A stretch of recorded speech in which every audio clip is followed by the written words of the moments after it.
परसों मेरे घर में सत्संग था तो उसका ब्लॉग मैं आज एडिट कर रही हूँ, आज डाल रही हूँ। तो आप लोग सत्संग का मज़ा लीजिए। पूजनीय कौशल भाई जी द्वारा देवभूमि उत्तराखंड से।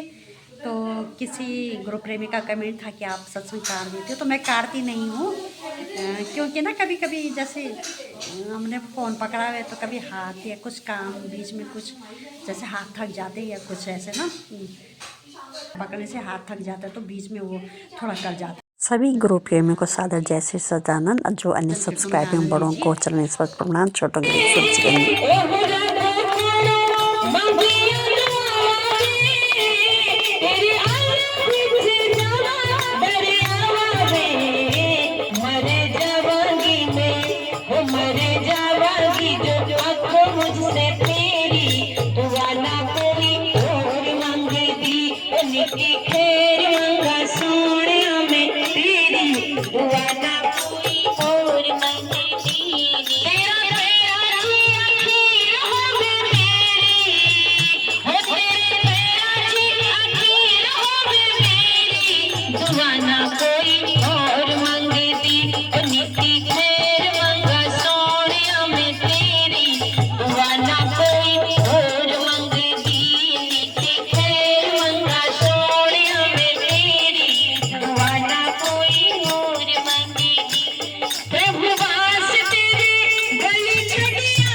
आज उषा सवाल देवभूमि चैनल में उषा सवाल में मौसी मौसी जी का नहीं, मैं आपके चैनल का नाम बोल रही थी ना।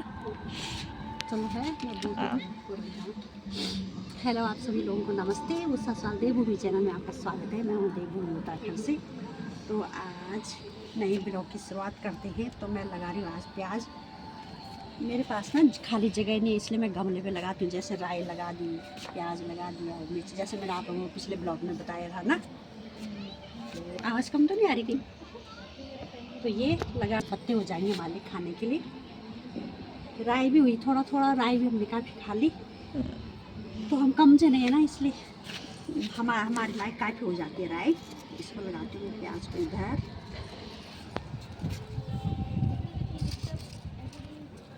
गमलों पे लगाएंगे प्याज,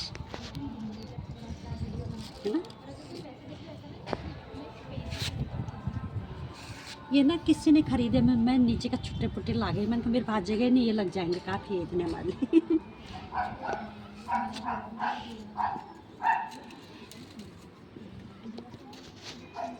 नाचेंगे ना, आहा नाचेंगे ना।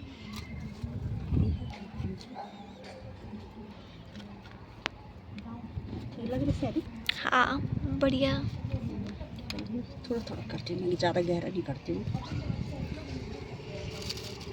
बस बस बहुत। और उसके पूरे परिवार पर श्री गुरु महाराज जी की कृपा बरसती रहे, यही मालिक जी से प्रार्थना करना चाहती हूँ। अभी आपने भक्त के उद्गारों को भजन के द्वारा सुना। अनमोल तेरा जीवन यूं ही गवा रहा है, किस ओर तेरी मंजिल किछ और जा रहा है।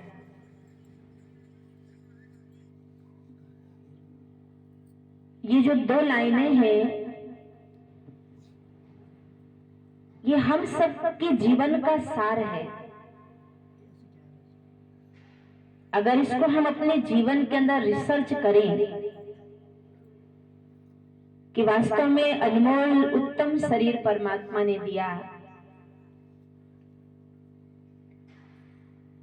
और ये कैसे व्यर्थ जा रहा है,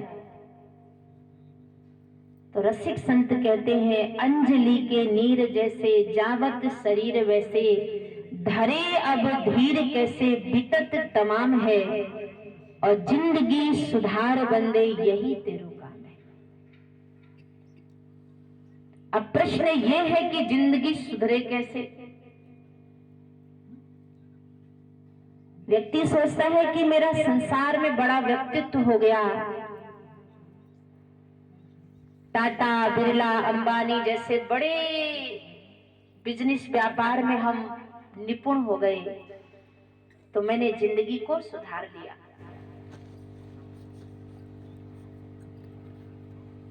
पर तुलसीदास जी कहते हैं कि अरब खरब लो संपदा, उदय अस्त लवराज, और तुलसी या निज मरण है आवे कौने काज। इतनी आपकी संपत्ति हो जाए कि जितना सूर्य उदय होने से अस्त होने तक, पर कब तक है? जब तक जिंदगी में श्वासें हैं।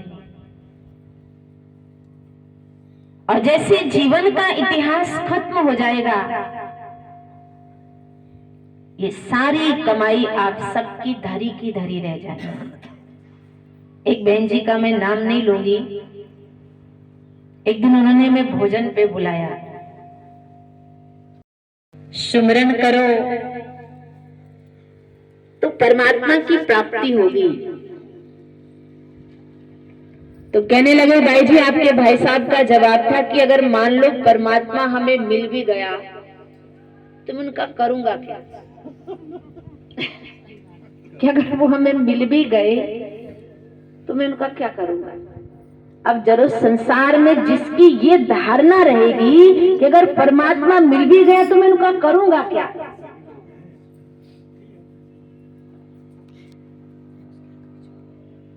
और कितने लोग यही कहते हैं कि हे परमात्मा आपके चरणों की मुझे भक्ति प्रदान हो, भक्ति दान मोहे दीजिए गुरु देवन के देव, और नहीं कछु चाहिए निस दिन तुमरी सेव। जिस धन मान सम्मान पद के पीछे व्यक्ति भाग रहा है, हाय पैसा हाय पैसा हाय पैसा हाय पैसा, और परिस्थिति कैसी है? जैसे कोल्हू अपने बैल की आंखों में पट्टी बांध देता है, उसको जोतता रहता है, जोतता रहता है, जोतता रहता है, जोतता रहता है। बैल के मन में ख्याल आता है कि आज तो मैंने बहुत लंबा रास्ता तय कर लिया, और जब कोल्हू अपने बैल की आंखों से पट्टी खोलता है भैया, तो बैल उसी खूंटे में अपने आप को बंधा हुआ पाता है जिससे वो सुबह बंधा हुआ था। इसी तरह से कोल्हू की बैल की तरह आपने जो भी जीवन में पाया, पर अगर निर्बंध होने का साधन जीवन में नहीं है तो आप भी कोल्हू की बैल की तरह उस माया के खूंटे में ही बंधे हो जो आपको मुक्ति नहीं दे सकती। जैसे मैंने आपको 2 दिन पहले भी समझाया था कि भजन और भोजन तीनों में समानता है अक्षरों की। भजन, उसमें भी भजन है, उसमें भी भोजन, बस उसमें एक मात्रा का फर्क है। भोजन की एक लिमिटेशन है, एक मात्रा है, मात्रा से ज्यादा भोजन करोगे भैया तो भोजन ही एक दिन आपका भोजन कर जाएगा। कर भजन, भजन में कोई मात्रा नहीं है, कोई लिमिटेशन नहीं है। राम भगत के ते अधिकारी और जिनको सत्संगत अति प्यारी। जिस तरह से भोजन की कोई लिमिटेशन आपके लिए फायदेमंद है, इसको इसीलिए बंद मत कर। आज अगर हम देखो लोग, ये मैंने सच में 2 दिन पहले बताया कि लोग पाश्चात्य देश की नकल कर रहे हैं। हम सोचते हैं कि जितने हम छोटे कपड़े पहनते उतने हम धनवान हैं, जितने हम फटे कपड़े पहनेंगे उतने हमें लोग करोड़पति कहेंगे। अब जब विदेश लोग जाते हैं कमाई करने, तो ये बात सच, जो भाई जो गए होंगे तो उनको पता भी होगा, विदेश जाते हैं तो यहाँ से फुल पैंट पहन के जाते हैं, और जब वहां से आते तो हाफ पैंट में आते हैं। तो ये कौन सी कमाई है भैया? तुम घाटे में तो रहे, प्लस में नहीं हो। इस देश के अंदर स्वामी विवेकानंद जी हुए, इस देश के अंदर छत्रपति शिवाजी जैसे कर्मठ योद्धा हुए, इस देश के अंदर राम हुए, कृष्ण हुए, महावीर स्वामी हुए। कोई भी देश में आप बता दीजिए, क्या किसी लंदन अमेरिका में किसी प्रभु ने जन्म लिया? इतना सुंदर भारत देश की जो संस्कृति है, जब हम पाश्चात्य देश में जाते हैं तो संस्कृति का सब हम रायता बना देते हैं। इसीलिए कहते हैं कि बिनु सत्संग विवेक न होई। जब तक आपका जीवन विवेक से नहीं भरेगा, तब तक दुनिया का आपको खूब नॉलेज हो जाएगा, पर ये ज्ञान आपको नहीं हो सकता। कौन हूं मैं, किसका ये संसार है, ब्रह्म क्या, माया का क्या विस्तार है। और गुरु कृपा से भेद सारा खुल गया, जब से सदगुरु का इशारा मिल गया और हमको जीने का सहारा मिल गया। शास्त्रों में हम कहते, धूल तेरे चरणों की सदगुरु चंदन और अबीर बनी, और जिसने लगाई निज मस्तक पर उसकी तो तकदीर बनी चरणों की धूल से। पर गरुड़ जी के ऊपर तो भगवान सदैव सवारी करते थे, तो तकदीर तो उनकी जोरदार बन गई होगी भैया। पर गरुड़ के ऊपर सवारी करने के बाद में भी जब गरुड़ जी की चित्त वृत्तियां शंका में बदल गईं कि अरे ये सबका बंधन तोड़ने वाला आज बताओ नागफांस में फंसा हुआ है, तो क्या ये वही ईश्वर है जो सारे बंधनों से संसार में सबको मुक्त करने आया है? और जब वो अवेक के विवेक के बंधन में, अविवेक के बंधन में बंध गया, तो कहते हैं कि भगवान ने कहां भेजा? ब्रह्मा जी के पास गए, ब्रह्मा जी ने इंकार किया। शंकर जी के पास गए तो शंकर जी जानते थे कि भाई खग समझे खग ही की भाषा। अब जैसे आप लोग उत्तराखंड में अगर हमसे कुछ भी बोले, प्रशंसा करें या हमारी निंदा करें या हमें गाली दे, तो हमें थोड़ा समझ में आएगा, तो मुंडी हम बस हिलाएंगे कि हाँ हमारे लिए कुछ अच्छा ही बोला जा रहा होगा।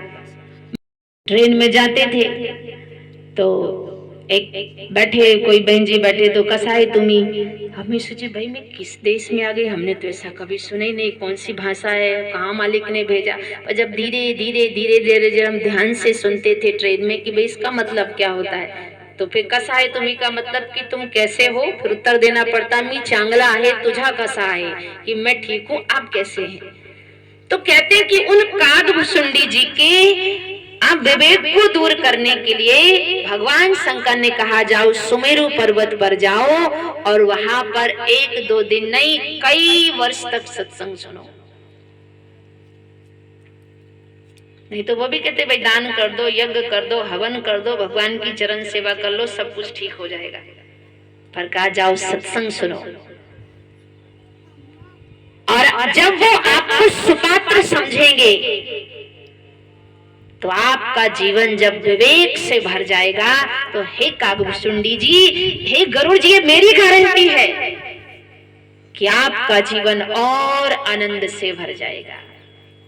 तो जिन पर नारायण जो सवारी करते थे उन कागभुसुंडी जी को पूरी राम कथा गरुड़ जी को कागभुसुंडी जी ने पूरी राम कथा सुनाई।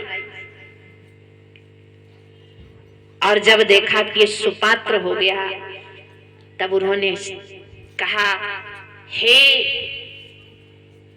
धीर बुद्धि वाले, सबके चित्त को आनंद से भर देने वाले, हे कागभुसुंडी जी, कुछ प्रश्न है मेरे जीवन में, उसका समाधान करिए। आज तो लोग हाथ दिखाने आते हैं, भाई जी क्या करें, अभी तो बड़े बेटे की शादी नहीं हुई, अब क्या करें, तब जब तक बड़े की नहीं होगी तो बोले दीदी हमारा हाथ देख दो कि हमारे बेटे की शादी कब होगी। तो मैंने उनको एक बात सुनाई, आपको भी सुना देती हूँ। मैंने कहा एक सेठ जी के पास गधा था और जो सेठ जी कहते तो गधा कहता हाँ। सेठ जी ने कहा खाना खाओगे? हाँ हाँ, सब चीज में हाँ करता। सेठ जी बड़े खुश हो गए कि भाई कितना लोग तो भाई इंसान तो इंसान की बात मानता ही है, पर मेरे गधा कितना जोरदार मिला कि बताओ मेरी किसी भी बात को नहीं टालता। आप जो है बुनियादी पिटवा दी कि जो मेरे गधे से ना बुलाएगा उसको 1 लाख रुपए का इनाम दिया जाएगा। सब आए, ऐसा करोगे? तो गधा कहता हाँ। तो ऐसा करोगे? हाँ। आप जो है सब हार गए। तो देखा एक फकीर साधु जा रहे थे, तो उन्होंने कहा चलो चलो, साधुओं को बड़ा अभिमान होता है अपने ज्ञान पर, जरा बुलाते हैं तब इनकी साधुता मानेंगे। आवाज लगाई, साधु महाराज इधर आइए, आपकी साधुता तब हम जानेंगे जब गधे को ना बोलना सिखा दोगे। तो साधु महाराज ने कहा बुलाओ गधे को। गधे को बुलाया और गधे को कान में जाकर के कुछ थोड़ी सी बात कही। गधा कहता ना बाबा ना ना ना ना ना। आप जो है सेठ जी ने कहा भैया बचपन से गधा पाला, पर आज तक तो किसी ने ना कहा ही नहीं, पर गधे से ऐसा क्या कहा कि बिल्कुल 3 बार ना बोला। कहा अब 1 लाख की बात करते हो साधु महाराज, 2 लाख रुपए में दूंगा और साथ साथ में गधा भी मैं आपको दे दूंगा, बस ये बताओ कि गधे के कान में कहा क्या है आपने। तो साधु महाराज कहते हैं और ज्यादा नहीं कहा, गधे के कान में यही कहा कि शादी करोगे। तो गधा कहता ना बाबा ना ना ना। तो देखो, तो मैंने बहन जी से कहा, मैं कहा काहे को अपना मत्था फोड़ रहे हो, जब भगवान ने दिया है जीवन तो संयोग भी वो मिलाएगा। इसीलिए जब तक ये जिंदगी है तो क्यों ना हम अच्छा अच्छा सोचे, क्यों ना हमारे व्यवहार से लोगों को सुख पहुंचे, क्यों ना हमारे व्यवहार से लोगों का मन आनंद से भरे। तो उन्होंने प्रश्न किया कागभुसुंडी जी से कि हे धीर बुद्धि वाले, मैं एक याचक की भांति आपसे कुछ मांगने आया हूँ, मेरा पहला प्रश्न है। कहा बताइए पहला प्रश्न क्या है। तो कागभुसुंडी जी से गरुड़ जी कहते हैं कि प्रथम ही नाथ कहु मति धीरा,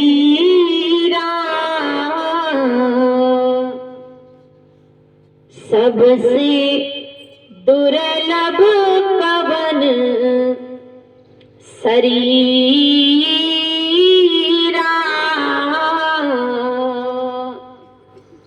बड़ दुख कवन कवन सुख भारी,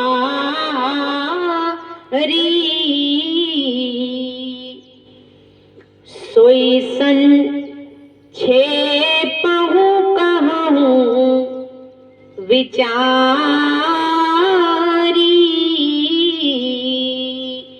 कहते हैं धीर बुद्धि वाले कागभुसुंडी जी, सबसे पहले यह बताइए कि सबसे उत्तम शरीर क्या है। एक दिन मैं इस वाले रास्ते से गई थी जोली ग्रांड की तरफ, ये पीछे से जो नर समान नहीं कब न्यू देही, जीव चराचर याचत देही, नरक स्वर्ग अपवर्ग निसेनी, ज्ञान वैराग्य भगति सुख देनी। हे गरुड़ जी, मनुष्य शरीर के समान कोई उत्तम शरीर नहीं है। उसमें पापी भी पुण्यात्मा बन जाता है, अधर्मी भी धर्मात्मा बन जाता है। गणिका जैसी नारी को भी जब भक्ति का कवच ओढ़ा तो भगवान की जो प्रोटेक्शन है, जो उसका संरक्षण है, उस जीव को भी जीवन में प्राप्त हुआ। फिर कहा संसार में सबसे बड़ा दुख और सबसे बड़ा सुख क्या है? तो कहते नहीं दरिद्र सम दुख जग माही, गरीबी के समान संसार में कोई दुख नहीं है। कभी लाल पुल की तरफ जाना और जब उन गरीबों की हालत देखना, हम लोग तो कम से कम इतने जितने लोग बैठे तो एक एक लोगों के पास कम से कम 5-5 6-6 जोड़ी तो जुराब होंगे, पर बेचारे बिना चप्पल के ठिठुरते हुए उस प्रकृति में ढलते हुए अपने आप का जीवन जी रहे हैं। इसलिए नहीं दरिद्र सम दुख जग माही, और संत मिलन सम सुख जग नहीं। संतों के मिलने के समान संसार में कोई भी सुख नहीं है। अभी जैसे आप लोग अभी प्रयागराज जाएंगे, अच्छा ये स्नान करोगे तो जो हमारे चित्त वृत्तियों के जो मानस रोग है वो दूर हो जाएंगे, शरीर के रोग, तन निर्मल हो जाएगा। पर कहते हैं कि अगर मन को निर्मल करना है तो जैसे वो प्रयागराज में आपको पैसा भी देना पड़ेगा, टिकट भी करानी पड़ेगी, और कुंभ का बड़ा और पुण्य प्राप्त करना है तो 12 साल के बाद मिलेगा। पर सदगुरु महाराज की कृपा है कि एक ऐसा चलता फिरता प्रयागराज जीवन में बताया कि जब उसमें जीव स्नान करता है तो गंगा पापम ससी तापम दैन्यम कल्प तरुस्ततः पापम तापम तथा दैन्यम हंति सज्जन संगम।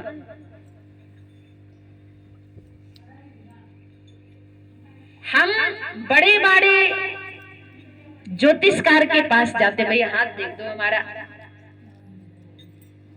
पर स्थिति कैसी है कि एक राजा के राज दरबार में कबीरदास जो है राजा बीमार पड़ गए, वैद्यों को बुलाया, हकीमों को बुलाया, डॉक्टरों को बुलाया, पर राजा की तबीयत सही ना हुई। राजा बड़े परेशान। मंत्रियों ने कहा महाराज 7 समुंदर दूर एक ऐसा वैद्य रहता है जिसकी बहुत पहुंच है, और उन वैद्य जी को बुलाइए और कुछ सच सच बताते हैं, बड़े पहुंचे हुए हैं। मंत्रियों के द्वारा वैद्य को बुलाया गया, और वैद्य जी ने जब राजा की नाड़ी देखी तो वैद्य जी कहते हैं कि हे राजा, कल का सूरज आपको देखने को नहीं मिलेगा, ये आपकी नाड़ी का संशोधन बता रहा है। अब राजा ने सारी प्रजा को दर्शन के हिसाब से बुला लिया, और राजा की नाड़ी को देख करके वैद्य जी सीढ़ी पार कर रहे थे, पैर फिसला और वैद्य जी भी दुनिया से चले गए, चौखट से बाहर भी नहीं निकल पाए। आप कहते पहुंचे हुए वैद्य जी थे तो दोनों के जनाजे को एकदम राजा की तरह सजाया गया। अब वहां से कबीरदास जी निकले तो कबीरदास जी ने सोचा कि भाई एक राज्य में एक ही राजा होता है, पर ये 2-2 जनाजे जा रही है, चक्कर क्या है? तो लोगों ने सारा किस्सा कबीरदास जी को सुनाया। तो कबीरदास जी सुनो भैया, नाड़ी देखे और की आपन काल की कैद, वजह राजा को बताया था कि कल का सूरज देखने को नहीं मिले, पर आपन काल की कैद, खुद अपना अपने ठिकाना नहीं था पता। नाड़ी देखे और की आपन काल की कैद, और दोनों ही जहां से चले गए, रोगी रहा न वैद्य, न रोगी रहे न वैद्य जी संसार में रहे। इसलिए हमारे संतों ने कहा है, ओ पापी मन कर ले भजन, ओ पापी मन कर ले भजन, मौका मिला है तो कर ले जतन, मौका मिला है तो कर ले जतन।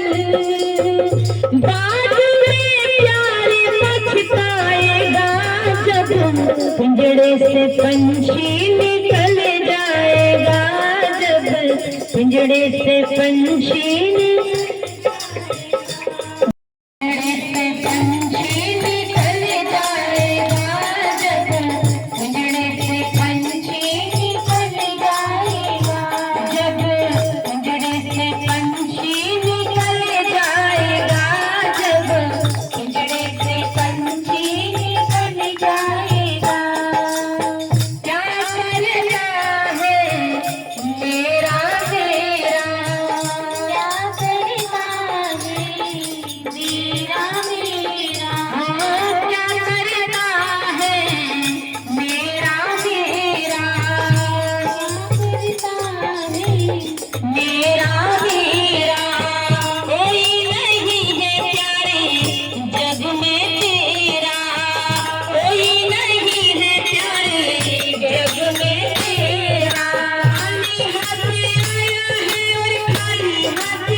सोता रे काश में सत्संग सुन लेता। भाई जी तो पड़ोस में ही आते थे, मैं तो ठंडी में आराम से कंबल ओढ़ के सो जाता था, कभी गए ही नहीं। पर जब यमराज की जब अदालत लगेगी, पूछेंगे हाकिम तो क्या तुम कहोगे, तो तुम लोग क्या कहोगे? हम तो यही कहेंगे भाई हम तो ठंडी में भी गए, गर्मी में भी गए, बारिश में भी गए, जिनके भाग्य में था वो आ गए और जिनके भाग्य में नहीं था वो आराम से कड़ी लगा करके सोते रहे।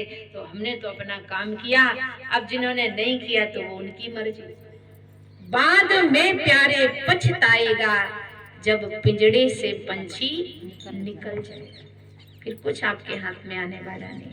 इसलिए धीरे धीरे रे मना धीरे सब कुछ होए, और माली सींचे सो घड़ा पर ऋतु आए फल हो।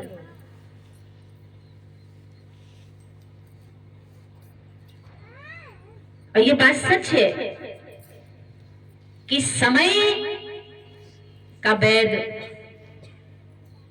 समय की सेवा, समय की साधना, समय का भजन, समय की भक्ति जीवन में काम आती है।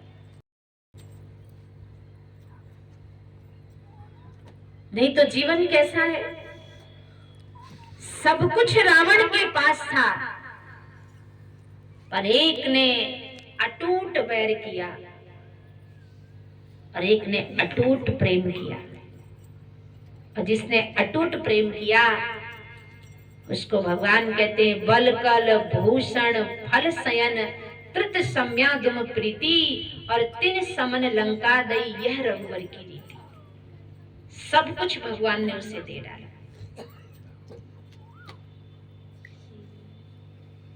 किष्किंधा में रहने वाले सुग्रीव ने संसार के सारे उत्तरदायित्वों से अपने मन को हटाया, पर जब भगवान से मित्रता करी तो अग्नि के 7 फेरे लगा करके, और भगवान ने कहा अब जब तूने अपनी बागडोर मेरे हाथ में थाम ही दी है तो मैं तुझे वचन देता हूँ कि अब तेरा सुख, तेरा दुख, सब कुछ मैं तेरा जीवन का ठेकेदार बन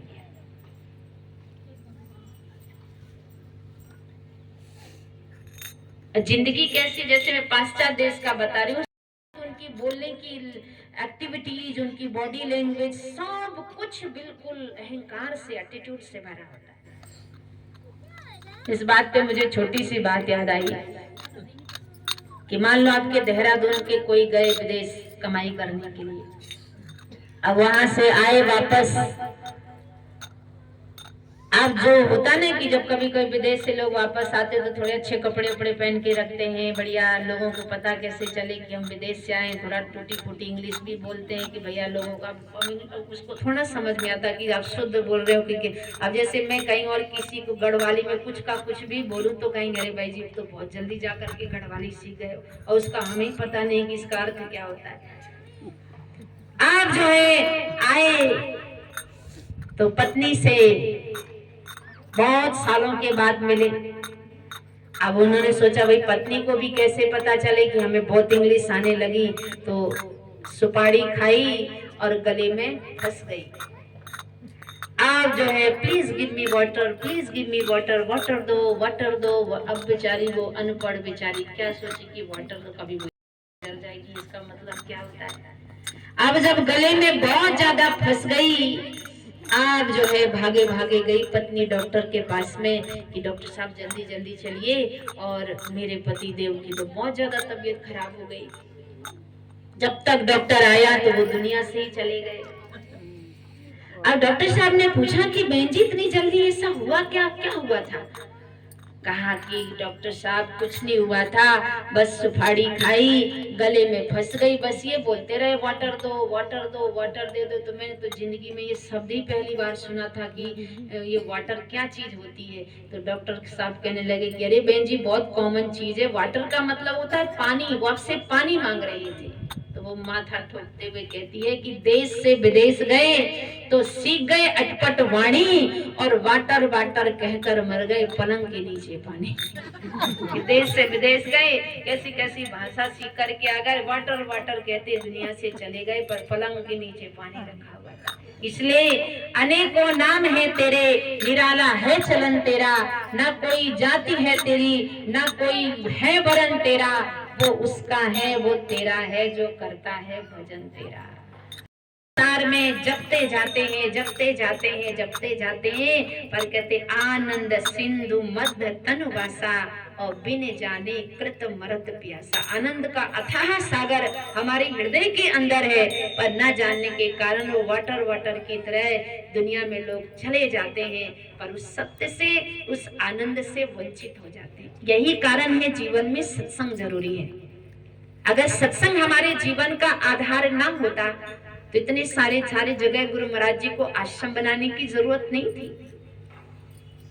कहते भैया ज्ञान मिल गया, तुम भजन करो ना करो, हमारा काम था ज्ञान देना, अब तुम तरो मरो जो भी करना है करो। पर पूर्ण सदगुरु की जो प्रोटेक्शन होती है सदैव जीव पर होती है। जैसे परम पूज्य श्री माता मोइना माता जी समझा रहे थे कि ये मत सोचना कि गुरु महाराज जी सिर्फ कोठी में रहते हैं या कहीं रहते, उनकी नजर हर एक जीव पर है। चींटी के पर नुपुर बांध फिर भी साहिब सुनता है। सबकी वो सबका ख्याल रखते हैं।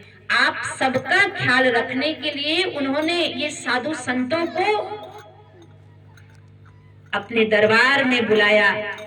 किस रूप में बुलाया ये तो उनकी लीला है कि भाई सत्संग मिलता रहेगा, मेरा प्रेमी सत्संग से जुड़ा रहेगा, और जब इसके जीवन में विवेक रहेगा तो विवेक से परिपूर्ण मनुष्य जीवन में कभी धोखा नहीं खा सकता। ये दुनिया बड़ी सयानी है और जिसको पूछो तो वही ज्ञानी है।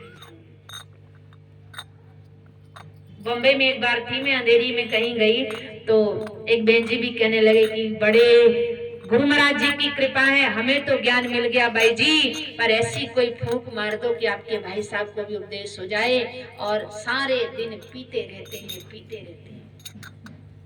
तो एक दिन मैं गई सत्संग में तो मैंने बुलाया, मैंने कहा भाई साहब ये पीना खाना छोड़िए और परमात्मा के नाम का स्मरण करना चाहिए, भजन करना चाहिए। तो पता है मेरे से क्या बोले? बोले हाँ दीदी, वैसे हम जब भी पीते हैं नाम का सुमरन करके ही पीते हैं। अब बताओ ऐसे लोगों को इंसान क्या सुधार सकता है? तो इसीलिए ये दुनिया बड़ी सयानी है और जिसको पूछो तो वही ज्ञानी है। जो एक एटीट्यूड की जो पोटरी है, जब तक जीवन में लेके चलोगे तब तक आप जीवन में कुछ भी नहीं प्राप्त कर सकते। पर जब इसको त्याग करके आप संतों की शरण में जाओगे, तब संत आप सूत जी महाराज कितने वर्ष के थे? 5 वर्ष के थे जब 88,000 शौनकादिक ऋषियों को सूत जी ने भागवत कथा सुनाई। उस समय उन्होंने उनकी उम्र नहीं देखी। लंबी लंबी दाढ़ी रखने वाले शौनकादिक ऋषि जो हजारों हजार जंगल में तपस्या करते थे, पर जब सूत जी महाराज को देखा तो अपने आसन को त्याग करके उनको व्यास गद्दी पर बिठाया और कहा, अज्ञान ध्वांत विध्वंस सूर्य कोटि समप्रभा सूताख्याहि कथा सारम मम कर्ण रसायनम। हे सूत जी महाराज, हमारे कान को ऐसा रसायन दीजिए कि हमारा चित्त परमात्मा के चरणों में लग जाए।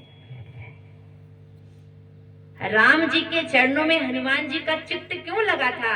क्योंकि राम रसायन तुम्हारे पासा और सदा रहो रघुपति के दासा। तो कहा ऐसा क्या है? तब उन्होंने कहा, सदा सेव्यम श्रीमद् भागवती कथा यस्याः श्रवण मात्रेण नर पापी प्रमोच्यते। भागवत कथा का मतलब केवल भागवत महापुराण नहीं होती, हरि की चर्चा। जहां जहां सत्संग है तो यह कहते हैं कि सदा श्रवण करना चाहिए। यस्याः श्रवण मात्रेण, इसको श्रवण करने से नर पापी प्रमोच्यते, पापी पुरुष भी पुण्यात्मा बन जाता है। 60 सुधरहि सत संगति पाई, पारस परस कुधातु सुहाई। इसीलिए जो भजे हरि को सदा सोई परम पद पाएगा। छोड़ दुनिया के मजे सब बैठ कर एकांत में और ध्यान धर प्रभु के चरण का, सो प्रभु मिल जाएगा। और जो भजे हरि को सदा सोई परम पद पाएगा। तो परम पद को पाने के लिए परमात्मा ने हमें जिंदगी दी। तो आज देखिए हमारे उषा बहन जी के बेटे का जन्मदिन है। कितनी सुंदर बात कहते हैं कबीरदास जी कि कबीरा जब हम पैदा हुए जग हंसे हम रोए, और ऐसी करनी कर चलो हम हंसे जग रोए। आज बुल्ले शाह को लोग याद करते हैं, आज कबीरदास जी को लोग याद करते हैं, आज मीराबाई जी को लोग याद करते हैं क्योंकि उन्होंने ज्ञान की भट्टी में अपने को तपाया। और क्या कहा, जब से तेरा गुलाम हो गया तब से मेरा भी नाम हो गया, वरना औकात क्या थी मेरी। सबसे बढ़िया और सबसे खरी मेरे सदगुरु तेरी नौकरी, सबसे बढ़िया और सबसे खरी। आज तो भाई हर महीने लक्ष्मी जी की टेंशन होती कि हाँ अब मेरे 1 तारीख आने वाली है, बढ़िया गड्डियां मिलेंगी। पर मीरा जी कहती मेरी तनख्वाह भी कुछ कम नहीं, मिले ना मिले कुछ गम नहीं, ऐसी होती कहाँ नौकरी, सबसे बढ़िया और सबसे खरी। तो उस परमात्मा की चाकरी, मीरा जी भी तो यही कहती, थानी चाकरी में चूक कोनी राखो महाराज सावरिया, थे चाकर माने राखो जी। हे सदगुरु अपने चरणों की चाकरी में मुझे रख लो, चाकर रहसूं बाग लगासूं नित उठ दर्शन पासूं, और वृंदावन की कुंज गरिल में गोविंद रा गुण गासूं, प्रभु जी मने चाकर राखो। तो जैसे पतंग और पतंगा, उसमें भी 3 अक्षर होते, पतंग, उसमें एक आका डंडा लगा है। पतंगा बिल्कुल निर्बंध होता है, निर्बंध होने के कारण वह ज्योति के सामने मंडराता रहता है और वही उसके जीवन का अंत कर देता है। पतंग की डोर किसी जीव के हाथ में होती है, तो डोर से वो उसको आसमान के ऊपर ले जाता है, इसी तरह ये संत कहना चाहते हैं कि जब अपने जीवन की डोर किसी सच्चे सदगुरु के हाथ में पकड़ा दोगे तो आपको रहमत के उस आसमां पर वो ले जाएंगे जहाँ केवल सुख है, जहाँ केवल आनंद है। और उसी को तो पाने के लिए हम संसार में आए हैं। पर भैया किसी को लड़ाई झगड़ा तेरी मेरी इससे जीवन में फुर्सत ही नहीं है। जैसे दो माता मैंने झगड़ा कर रही थी, तो एक ने कहा देख लूंगी मैं तुझे, तो दूसरी ने कहा कि देख क्या देखना है, अभी देख ले। बोले नहीं आज नहीं, तुझे कल मैं जरूर देख लूंगी। तो कहा कल में भाई कल हम रहे या तुम ना रहो, दोनों में से कोई ना है, तो आज करे सो काल कर, काल करे सो अब, और पर में प्रलय होएगी बहुर करेगा कब। तो कहा नहीं नहीं तू आज ही देख ले। अब वो कहती नहीं नहीं आज नहीं, तुझे कल जरूर देख लूंगी। बोले कल क्यों, आज ही देखना है। बोले आज तो मैं देख लेती तो फल और सार्थक बनाए। आइए एक छोटा सा बधाई गीत है, एक छोटी सी जो है उत्तर पहाड़ी भजन है, बड़े प्रेम से सब गाइएगा। बोलिए श्री सद्गुरुदेव महाराज की जय, बोलो सच्चे दरबार की जय। तो बताओ ऐसा लड़ाई झगड़ा किस काम का भैया कि जिसका कोई निष्कर्ष ही नहीं है। हम लड़े जा रहे हैं, तू बड़ा नहीं है मैं बड़ा हूँ, मैं बड़ा नहीं है। पर कहते हैं कि उनको देखो जिनकी छाती पर भगवान को लात मारी, का भृगु को घट गयो जो, का विष्णु को घट गयो जो भृगु ने मारी लात।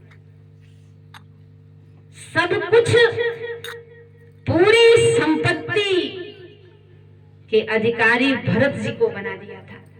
भरत जी चाहते तो कहते हाँ मेरी माँ कितनी अच्छी निकली कि पूरा राजपाट सौंप के चले गए। पर भरत जी भी कहते हैं कि प्रभु बड़ भागी बन अवध अभागा। भरत जी कहते हैं कि हमसे बड़े भागी तो वनवासी है और हम तो अभागे रह गए कि जिस धरती को छोड़ के मेरे राम वनवास चले गए। सारी संपत्ति उन्हें मिल गई तो भी उन्होंने तिनके के समान त्याग दिया। तो कहते तू चौधरी नहीं तो मैं चौधरी हूँ, तू बड़ा नहीं है मैं बड़ा हूँ, ला तू मुझे सब कुछ दे दे। ये सब लेके कहाँ जाओगे भैया। मुट्ठी बांध के आया जगत में, हाथ पसारे जाएगा, सुमरण बिन गोता खाएगा। इसलिए इंसान की वाणी से उसकी पहचान होती है। वाणी से उसके कुल की, उसके खानदान की, उसके वर्चस्व की, उसके पद की वाणी से पहचान होती है। वाणी से व्यक्ति के व्यक्तित्व को परखा जाता है। इसलिए ऐसी वाणी बोलिए मन का आपा खोए, औरन को शीतल करे आपहु शीतल हो। तो इस बार संडे का सत्संग कल्याण आश्रम में जो होता है हमेशा होगा, पर इस बार 9 बजे 10 बजे से लेकर के 12 बजे तक कल्याण आश्रम की जगह जोगीवाला में सत्संग होगा। वहां मीटिंग होगी। 25 तारीख को कैसे प्रोग्राम रखना है उस प्रोग्राम का हम डिस्कस करेंगे। छोटे महात्मा जी बोलने लगे अरे गले में घंटी कौन बांधे, और मैंने कहा गले की घंटी बांध की बात करते हो, मैंने कहा बिल्ली के गले में घंटी की बात करते हो महात्मा जी, हम तो आपके भी गले में घंटा बांध दे। पर वो तो थोड़ा पेशेंस रखना पड़ता है जीवन के अंदर। तो इस बार कल्याण आश्रम में जो सत्संग इस बार नहीं होगा। जी की जय। योगीराज परम प्रभु श्री हंस जी महाराज की जय। नित्य खैर मंगा सोनिया में तेरी, दुआ ना कोई होड़ मंगती। नित्य खैर मंगा सोनिया में तेरी, दुआ ना कोई होड़ मंगती। नित्य खैर मंगा सोनिया में तेरी, दुआ ना कोई होड़ मंगती।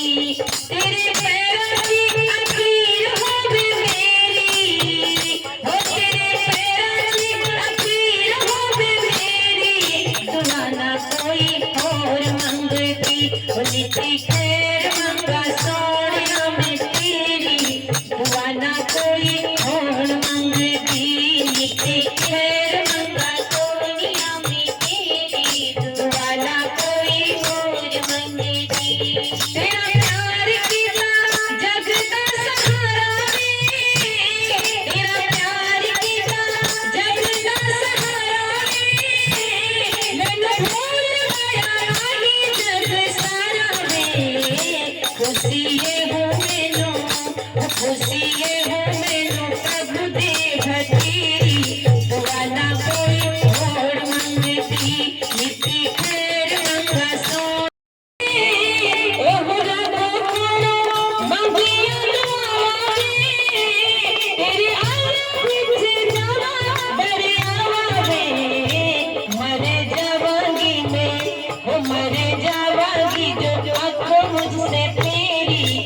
के भागोलो नाच गे ना, नाच गे ना, आहा नाच गे ना, बोले पी के भागोलो नाच गे ना, बाज गे ना, आहा बाज गे ना, डम डम डमरू बाज गे ना, बाज गे ना, आहा बाज गे ना, डम डम डमरू बाज गे ना, नाच गे ना, आहा नाच गे ना, बोले पी के भागोलो नाच गे ना, कैलाश मारे न शंभु गोराज के संग, कैलाश मारे न शंभु गोराज के संग, गणपति जी लाल तेरा कनरोदिना संग, गणपति जी लाल तेरा कनरोदिना संग, अरे नाच गे ना, आहा नाच गे ना, सभी देवा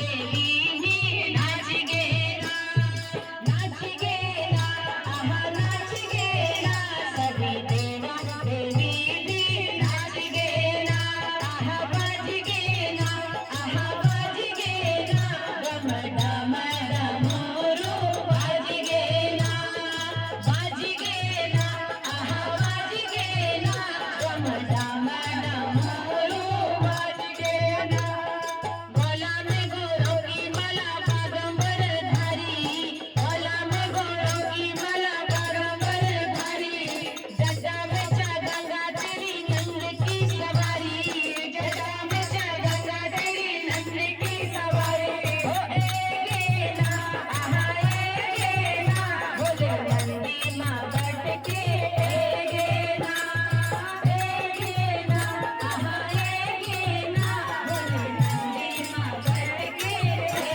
गे ना, अरे नाच गे ना, आहा नाच गे ना, डम डम डमरू बाज गे ना, नाच गे ना, आहा नाच गे ना, बोले पी के भागोलो नाच गे ना, आहा बाज गे ना, आहा बाज गे ना, डम डम डमरू बाज गे ना, आहा बाज गे ना, आहा बाज गे ना, डम डम डमरू बाज गे ना, नाच गे ना, आहा नाच गे ना, बोले पी के भागोलो नाच गे ना, नाच गे ना, आहा नाच गे ना, बोले पी के भागोलो नाच गे ना, आहा बाज गे ना, आहा बाज गे ना, डम डम डमरू बाज गे ना, आहा बाज गे ना, आहा बाज गे ना, डम डम डमरू बाज गे ना, बोलो सद्गुरुदेव भगवान की जय, हो लाल साड़ी माँ मेरी मठ, हो केदार माँ मेरा मठारा माँ, हो लाल साड़ी माँ, हो चीधार माँ, लाल साड़ी माँ, हो चीधार माँ, मेरी मठड़ा माँ, हो लाल साड़ी माँ मेरी मठड़ा माँ, हो केदार माँ मेरी मठड़ा माँ, हो लाल साड़ी माँ मेरी मठड़ा माँ, हो चीधार माँ मेरी मठड़ा माँ, हो लाल साड़ी माँ मेरी मठड़ा माँ, हो चीधार माँ मेरी मठड़ा माँ, लाल साड़ी माँ हो चीधार माँ मेरी मठड़ा माँ, हो लाल साड़ी माँ मेरी मठड़ा माँ, हो चीधार माँ मेरी मठड़ा